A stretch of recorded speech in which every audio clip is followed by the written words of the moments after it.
যিনি সরাসরি মাটি থেকে নির্মিত হয়েছিলেন, তিনি হলেন আমাদের আদি পিতা হযরত আদম আলাইহিস সালাম।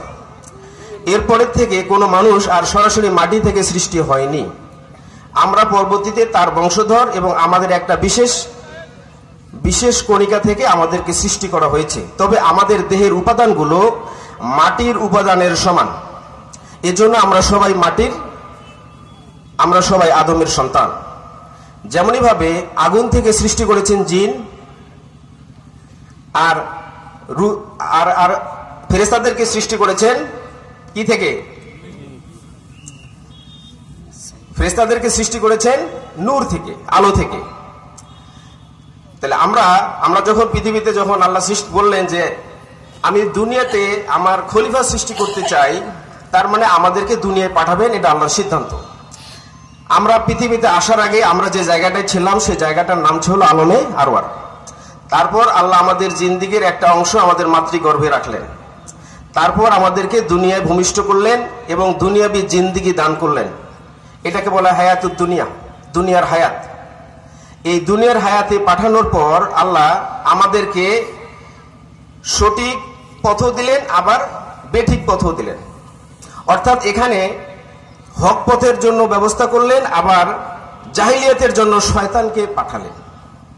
আমাদের দায়িত্ব দিলেন যে যারা হক পথ অবলম্বন করবে তারা কামিয়াব হবে বা সফলকাম হবে, আর যারা জাহিলিয়াতে অনুসরণ করবে তারা জাহান্নামে যাবে, তারা ব্যর্থ হয়ে যাবে। এখন এই হেদায়েত আমাদের কাছে আল্লাহ রাব্বুল আলামিন পাঠালেন, তার মাধ্যমে আমাদের কাছে নবী অথবা রসুল পাঠিয়ে আমাদের কাছে সর্বশেষ নবী হিসেবে পাঠালেন হযরত মুহাম্মদ সাল্লাল্লাহু আলাইহি ওয়াসাল্লামকে। আল্লাহ রাব্বুল আলামিনকে যে এই পৃথিবীতে এসে মানবে সে ঈমানদার হবে। ঈমানের মধ্যে উনি 6টা অংশ নির্ধারণ করলেন।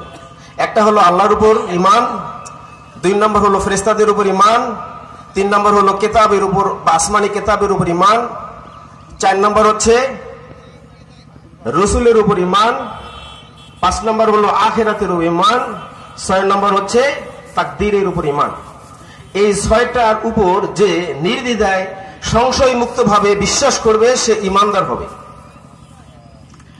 এই 6টা বিষয়ের উপর ঈমান আনার পর মানুষের কি করণীয় প্র্যাকটিক্যাল লাইফে দেখার জন্য উনি একজন ব্যক্তিকে মনোনীত করলেন, যাকে আমরা নবী অথবা রসুল বলি। আমাদের জন্য হলেন হযরত মুহাম্মদ সাল্লাল্লাহু আলাইহি ওয়াসাল্লাম।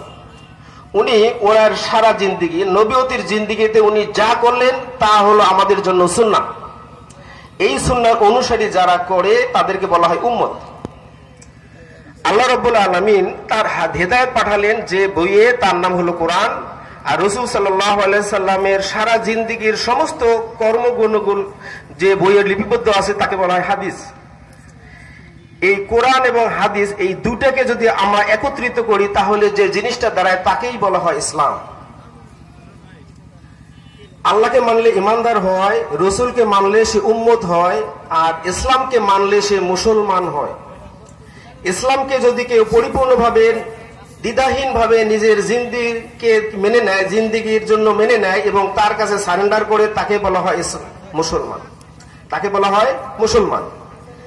এই ইসলামের মধ্যে যেটা আইনগত প্রয়োগ, সেই আইনগত প্রয়োগের নাম বলা হয় শরিয়া। আপনারা দেখলেন যে আমার পূর্ববর্তী বক্তা মাওলানা মকবুল সাহেব উনি খুব সুন্দরভাবে শরিয়ার বিভিন্ন উপকরণের কথা বললেন, যে মানুষকে জোর জবরদস্তি করে ইসলামে আনা যাবে না, ইসলামের ব্যাপারে কোনো জোর জবরদস্তি নাই, কিন্তু যারা ইসলাম গ্রহণ করবে তার উপর শরিয়া প্রযোজ্য হবে, এটা ফরজ। শরিয়া প্রযোজ্য হবে, এটা ফরজ। যারা ইসলামকে মানবে, নিজেকে মুসলমান হিসেবে দাবি করবে, তাদের উপর ব্যক্তিগত, পারিবারিক, সামাজিক এবং রাষ্ট্রীয়ভাবে এই শরিয়া আরোপিত হবে। আর যারা ইসলাম গ্রহণ করবে না তাদের ক্ষেত্রে শুধু রাষ্ট্রীয়ভাবে শরিয়া কায়েম হবে বা আরোপিত হবে। তার মানে হচ্ছে একজন অমুসলিম যদি আমাদের একটা মুসলমান সমাজে থাকে তাহলে তার কি বিধি নিষেধ মেনে চলতে হবে এটা রাষ্ট্র ঠিক করবে। এখন তাহলে বোঝাই যাচ্ছে যে ইসলামকে পরিপূর্ণভাবে মানতে চাইলে রাষ্ট্র লাগবে, খেলাফত লাগবে। ইসলামী রাষ্ট্র ক্ষমতা প্রতিষ্ঠিত হলেই, রাষ্ট্রে ইসলাম প্রতিষ্ঠিত হলেই শুধুমাত্র একটা মুসলমান, শুধুমাত্র পরিপূর্ণভাবে ইসলাম পালন করা সম্ভব হবে।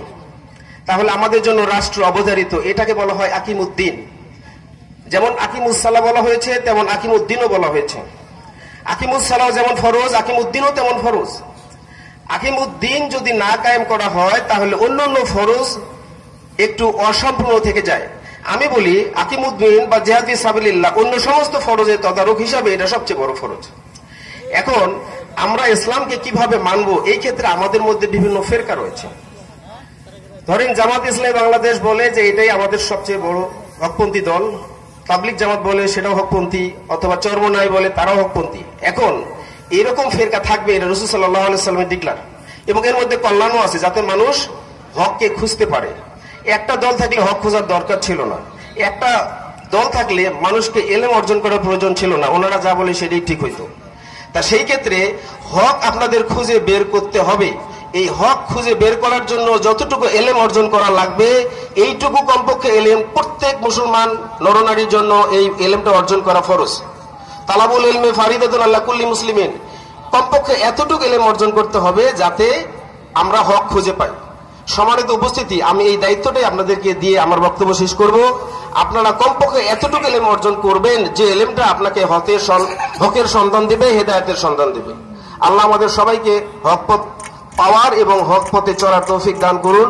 ওমা তৌফিক ইল্লা বিল্লাহ। আসসালামু আলাইকুম ওয়া রাহমাতুল্লাহ।